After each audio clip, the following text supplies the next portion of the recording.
Welcome to Docs Outside the Box podcast. This is your official show, looking inside the minds of cutting-edge and innovative doctors.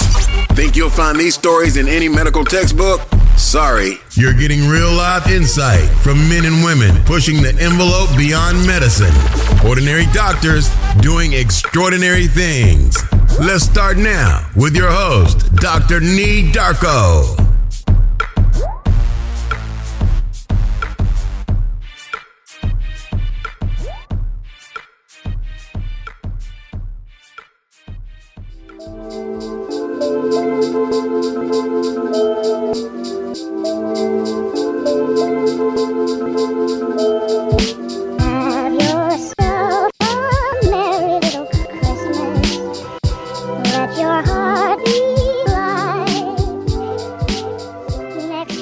What's good, everyone? This is Dr. Nee Darko, the Doc Outside the Box. Thank you so much for joining me on this episode. This is going to be a solo episode. It's just going to be me and you, and we are going to be talking about the year of 2017, all the crazy things that occurred for me, my family, as well as for this podcast. And I'm going to leave you off with 5 important tips that you all can take with you to really find success in the year 2018. Now, these tips are things that I figured out through the School of Hard Knocks. They are from successes, they're from failures, they're from ideas that I got from guests that I featured on the show.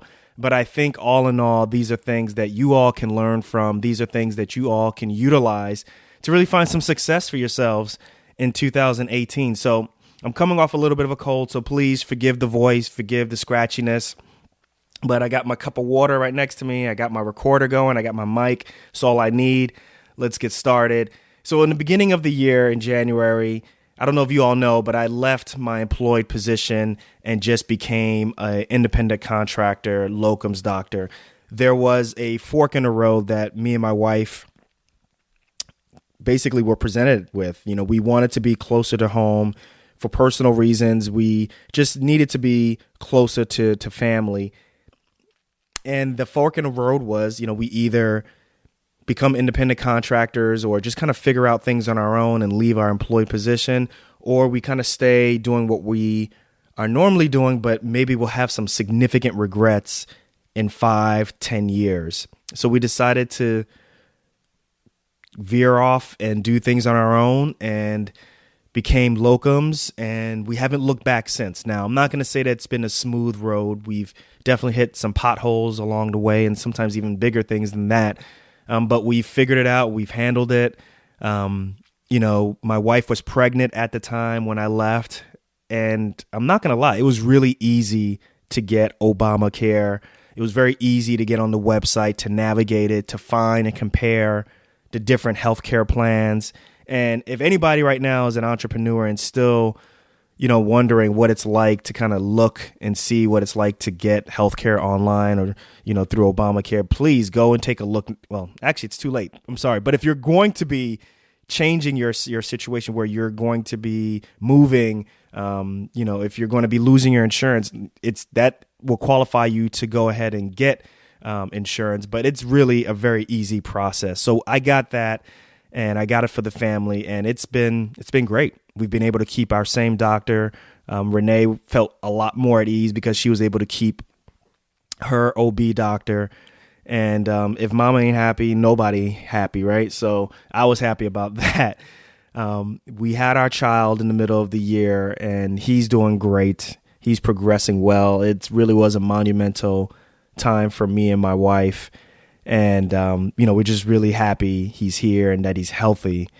And, jumping to the end of the year, at the end of the year was the culmination of literally 3 years of living way below our means. And we were able to accomplish something really huge for us. We were able to get the monkey off our back. We were able to kick Sally Mae to the curb. We were able to finish paying Sally Mae back. Shout out to D1. I'll put a link in the show notes with his video, finish paying Sally Mae back. And we paid off $662,000 of student loan debt in 3 years and about 2 months. Let that sink in. $662,000 of student loan debt. Done. Slayed. Out of our lives. And the reason I'm bringing it up is, this is something that was bothering me and my wife literally on a daily basis. Now, she's a physician. I'm a physician. So when we got married, he brought together our student loan debts, and we literally came and had a come to Jesus meeting and just said, look, man, we are broke. We didn't try to do the whole process of, this whole debt to income ratio thing, and maybe we can get a house, and, maybe we can do something else that, get some other big ticket item. We really got real with ourselves and just said, look at our net worth, look at our savings, and look at where we're at, and we are broke. And we put it out there that we were going to try to slay this debt. And if you are aware of our alter ego, you know that we've been blogging about it on another website. If you don't know about it, then now you know that me and my wife, we blog as our alter egos, which is Keeping Up with the Darkos. Just type that into Google, Keeping Up with the Darkos. It's basically our WordPress site, our blog on how we're handling debt and marriage. And we started off literally, if you go to the website, you'll see that we started off talking about how we handle debt and how we think about debt in our lives and how we started paying off our student loans. And it literally started off with budgeting. It started off with listening to different podcasts, reading different blogs, and, sticking to the plan. And we're done. And it was such a huge monkey on our backs. We felt as though it literally was something that we thought about on a daily basis. I mean, thinking about the interest that we were paying on a monthly basis and how much it came out to and calculated per day, it was so painful to know that literally that was just money that was just going out the window. I literally felt like at times when I was driving to work that like I should just stop at the ATM machine, take a wad of cash, open up the window, crack open the window, and just drive and just let this money just, go out the window and make it rain on the concrete. It's been painful, but at the same time, knowing that we're done, knowing that is in our past, and now we can start building for our future. Now we can start building wealth. I can't really describe how it feels. It's just an amazing feeling to get that out of our life. So there's going to be a post with Keeping Up with the Darkos very soon. I'd say in the next couple of days. So you'll want to read up on that. And it literally delineates how we were able to do that. Also, other things were the locums business. Equal Access Health has taken off. We've been expanding to other hospitals. And then my wife's pre-med coaching business has taken off also. She is a rock star in what she's doing. And I'm really, really proud of what she is doing. So I know some of you all have reached out to find out, how can you, particularly the pre-meds, how can you get more information on her business and so forth. So just continue to reach out to me and I will continue to let you know more about that. And then also the podcast just really took off this year. We ended off the year being a top 100 Apple podcast in careers. That's what's up. You know what I'm saying? Like high five to myself, high five to you all for supporting the podcast. And next year, 2018, the goal will be to be on the front page of Apple Podcasts. So when you go and you bring up Apple Podcasts, my goal is for Docs Outside the Box to be literally that icon, the logo to be on the front page. And it's going to be there because I'm speaking it into existence. All right. Also, the show added sponsorship, which is huge. I decided to collaborate with sponsors that I think are really bringing value to you. I'm going to continue to do that, to have a really strong relationship and to be to scrutinize these companies and say, and really evaluate what the value is going to be to you all. So that's been a really big game changer to have some sponsorship to the show. And I hope that I've brought them on in a way that is not very intrusive, but also at the same time, you can, find out about these companies and go and support them and find that they're bringing obviously value to you. Also, as always, the show is featuring amazing guests who are giving you actionable tips, guests who are relatable, guests who just, continue to just inspire you, because I tell you right now, all three things that I just mentioned, I get that from each and every guest. So I really hope that you all continue to get that. My goal of 2018 is to continue that goal of bringing you guests who do all three of those things. And then also at the same time, slowly but surely start to bring on some higher profile guests also. Towards the second half of this year, I'm sure you all have noticed that the show has gotten more consistent. 3 podcasts per month now. I'm even sharing more about myself with the Ask Darko sections or segments. And then also I'm expanding the show to YouTube. I haven't published the shows yet, but very shortly, in a week or so, I will publish the shows on YouTube. So now, if you don't want to listen with your podcast aggregator, if you want to listen on your computer or whatever you listen to and you want to watch it on TV, you can do that. Now, it won't be video at first. It'll just be audio, but eventually we'll be having video interviews. The show is just getting bigger. I'll start meeting guests, not just through the internet, but actually meeting them one-on-one, face-to-face, as my next episode you'll hear after this will be. And we're also going to be expanding to Spotify also. So the show is just getting bigger. The show is getting better. The reach is getting that much more. And then I'm also developing a podcasting curriculum. So many people have reached out to me and have asked, some tips here and there. What can I do to get my podcast started? What has podcast really done for me? What can podcast do for you in terms of, putting yourself out there, making sure that when you walk into a room that you have gravitas. When people look at you, they're like, who's this? Oh, that's Dr. So-and-so. He has this podcast. So I'm working on a podcasting curriculum that makes it very easy to start from A to Z. Also working on a book that should be coming out very, very soon. So please pay attention. And my ultimate goal, and it is coming, is I'm working on a summit. So pay attention, a summit where you can learn online or even in person about all the cool things that you can do outside the box and learn about all these different tips. It may feature some previous guests, but we are moving forward with Docs Outside the Box. This literally is a revolution. This is a movement. And I'm not going to take all the credit. I'm not going to take too much credit at all. Like, I literally have to sit here and thank you all, the audience, because you have made this a revolution. You have made this a movement. You have made this so easy to keep coming back and giving you great guests, keep coming back and talking to you and giving information to you all, even when, as you all know, as a trauma surgeon, I'm putting in 80-hour, 90-hour weeks, and there are times when I am just dead tired. But then I just get inspired by a small email, or I get inspired by a podcast review on Stitcher Radio, or a review on Apple Podcasts, or a review straight on the website. And I'm like, what? I got to come back. I'm tired. I'm just going to put out this episode. I'm going to edit it and get it out to my editor and get it out to you guys so that you guys can enjoy it. But I just want to say thank you very much. You have all kept me going. You have all kept me wanting to give more information.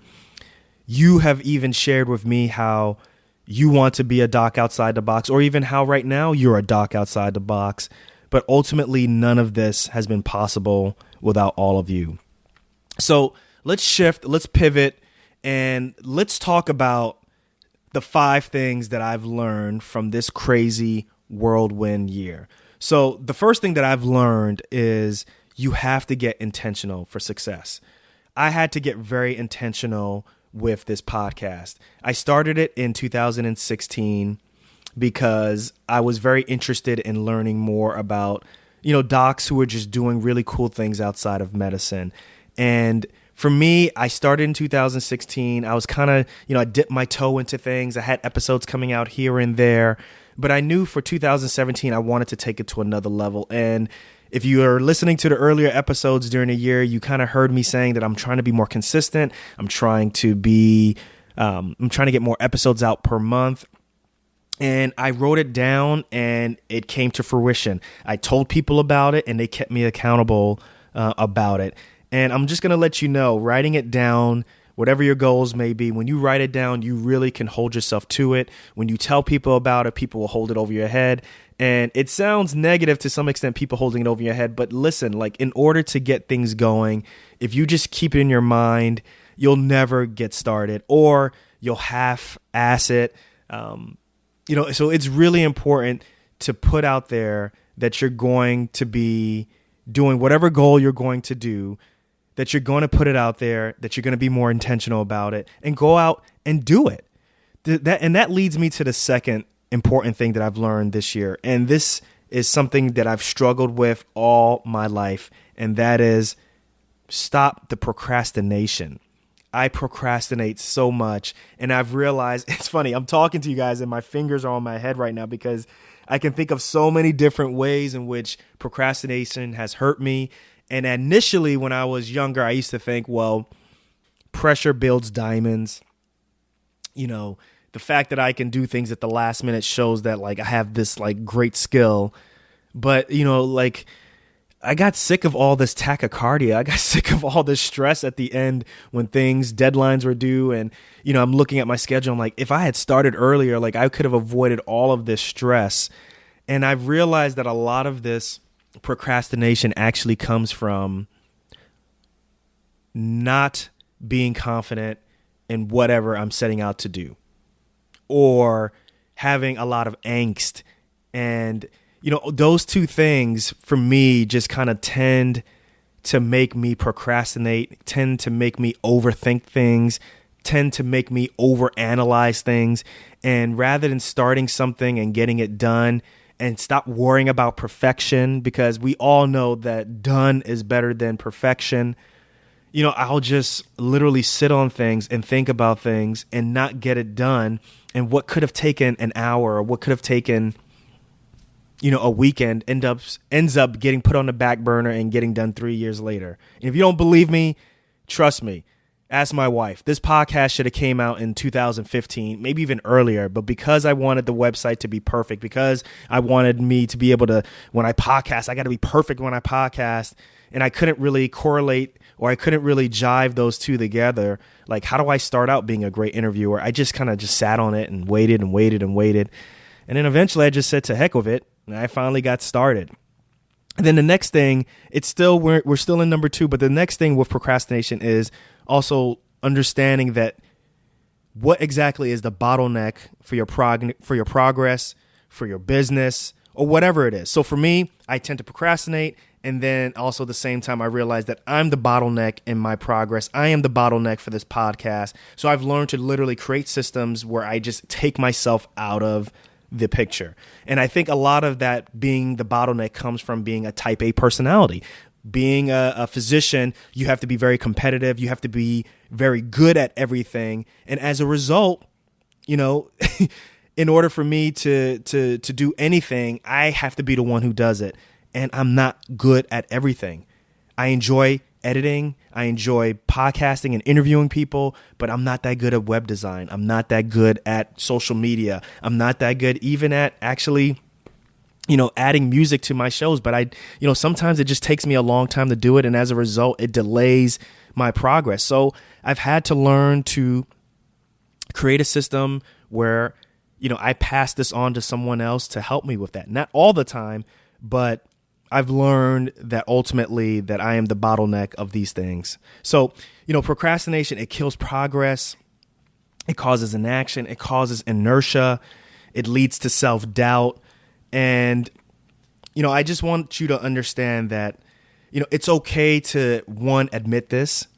And 2, it's okay to let go. Some of the best businesses, some of the most successful businesses, the CEO is not the person who comes up with the ideas and then does the web design and then maybe designs a certain product and then, comes up with the way to do the social media. Like that person, he or she has so many different people who help them in these different processes, and they employ them and they hit success for that. So for you, unlock yourself from having to be good at everything and be able to create a system, be able to lean on other people, ask for help. The next thing, the third thing that's very important is practice your craft. In my realm, listening to my first episode, actually listening to a bunch of my first episodes, whether it be number 1, number 10, number 15, whatever it is, it could be really painful to hear how slow, I was to chime in with guests to get them to pivot, not being able to get some guests to open up, but that all comes with practice. I'm not going to be perfect. If you want to be good at anything outside of being a doctor, you have to remember that you spent over 10 years training to be an expert on the body. So yeah, that's very easy. And if you're passionate about something else outside of medicine, then there's a really strong likelihood that you're not going to be very good at it. Okay, just because you're passionate at something doesn't mean that you're necessarily good at it. So just be comfortable understanding that, and just be comfortable understanding that it's going to take, maybe the first 100 times to do something, the first 1,000 times. So for me, it may not be till episode 100 or maybe even 1,500 until I hit my stride. Okay. So for me, I practice because I know that I need to get better at public speaking. I know that I need to get better at my cadence. I know that I need to be more clear with my thoughts when I podcast. So if I can be critical of myself, you definitely can be critical of yourself, and just understand how important practice is to you. The next thing that I want to talk about, this is big. Collaboration, not competition. This is huge. In today's society, everybody's connected. It's very easy to get in contact with people. I'll tell you right now, one of the best things about starting this podcast is I've been able to meet people and talk to people and interview people that I would never have been exposed to if it wasn't for social media, if it wasn't for even just podcasting in general. But I'm going to tell you, if you're starting something new, it's very easy to feel like you're on an island, right? It's very easy to feel like nobody else gets what you're doing. It's very easy to feel like, you're just doing this on your own. But whether it's through finding a Facebook group, reaching out to people on Twitter, or straight Googling something, a support group for whatever you're probably interested in is really not that hard to find. So for me, podcasting just did not come natural to me. And I reached out to other podcasters in my genre and out of my genre. And I'm not going to lie to you, not everybody reached out to me or, gave me positive feedback back. But the majority of people have reached back to me. They've helped me out. I've found so many different podcasting communities. There's podcasting communities for, for doctors. There's podcasting communities just for women. There's podcasting communities for, people of color. The world is so vast with social media, and finding someone who can help you in your genre is so easy nowadays. And, it's just been a very gratifying experience to get on this foray of podcasting and just know that like people who are not even interested in physicians doing cool things outside of medicine, just regular folk have reached out to me to say, hey, I like what you're doing. Let's chat. Can you help me with X? I come back and say, hey, can you help me with X and Y? It's been a very, very interesting and very gratifying experience. And, prior to starting the podcast, I met so many ordinary doctors who were doing extraordinary things. And literally, that is how I got the tagline for my show. And it literally felt like, these stories were like a secret. Nobody knew about these things. And it just bothered me that nobody knew about these things. And it really bothered me because if I had known about these stories, I may have done something different. So I knew that there were other people, other physicians, med students, pre-meds, wherever you are in this linear, whatever you want to call it, in your pursuance to get into becoming a physician, I know that there are a lot of people who want to hear stories like this. Since then, since I've started the podcast, it's good to see that there are other physician podcasters who have reached out to me. And, I'd like to think that the podcast, and I know ultimately it's the doctors who are featured on the show, I'd like to think that the stories, the doctors have inspired, these physician podcasters in some way to take action and start their other podcast. I mean, there are some amazing podcasts out there done by physicians. And, you really don't know who you're affecting until, you really go out and look, or someone reaches out to you and you're just like, wow, like I didn't know that, like, my small little podcast that I'm recording in a kitchen or that I record in the airport, has affected someone in a way that's kind of inspired them to start their own, and I'm not sitting here saying that I want to take a lot of credit, because I won't. It literally is the guests. It's the stories, and I just want you all to know that whatever you do, you just never know who's listening. You never know who's paying attention. So I just want to say that I'm really happy that the other physician podcasters have reached out to me in a collaborative effort.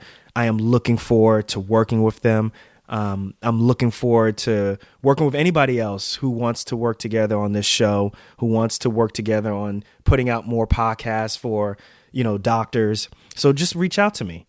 I've learned that the more you contribute, the more you reach out, the more you help others, it makes the community better.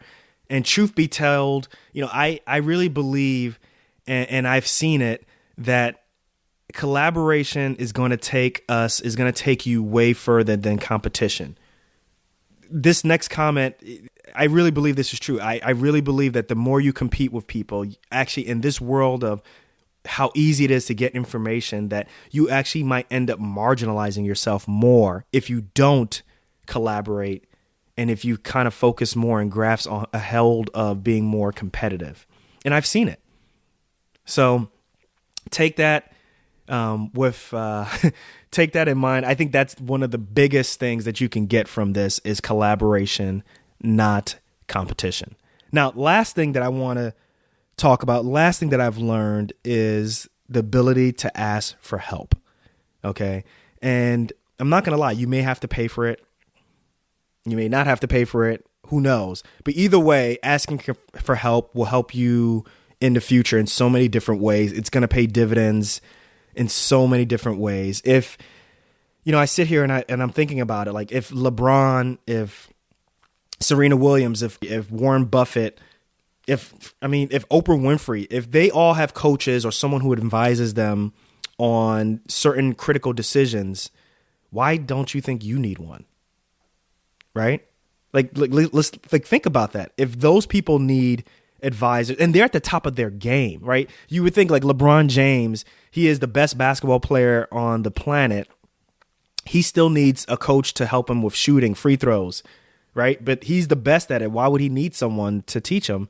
If they need someone, you need someone to help you along the path, right? So remember though, take it slow, right? So for me, when we started paying off student loan debt, I think this is a great example. When we started paying off our student loan debt, we had no clue how to start. But the way how we started was we read. We started listening to different podcasts. We went to different personal finance blogs and we just listened over and over and read so many different ways that we got, we understood what needed to be done. And although nobody else in our family was doing something this big, or we didn't have any friends who were really taking on such a big thing that we were doing, we used the blogs, we used the podcast almost as our personal mastermind group. They kept us accountable every day or every other day whenever these shows would come out or whenever the the blogs would come out. It was just like an accountability partner checking in with us. And it was just this thing in my mind saying, okay, did we get started? When are we going to get started? This article has come out and it's talking about this. It's talking about that. Why haven't we started this? That has been really, really helpful. So if you're looking for a way to start and you don't know, I'm telling you, Google it, Facebook it, reach out to me. There's so many ways in which you can get help nowadays. I did reach out and I did get some coaching, and I am going through coaching right now, and it has been a game changer for me. It has been one of the best ways to realize my faults.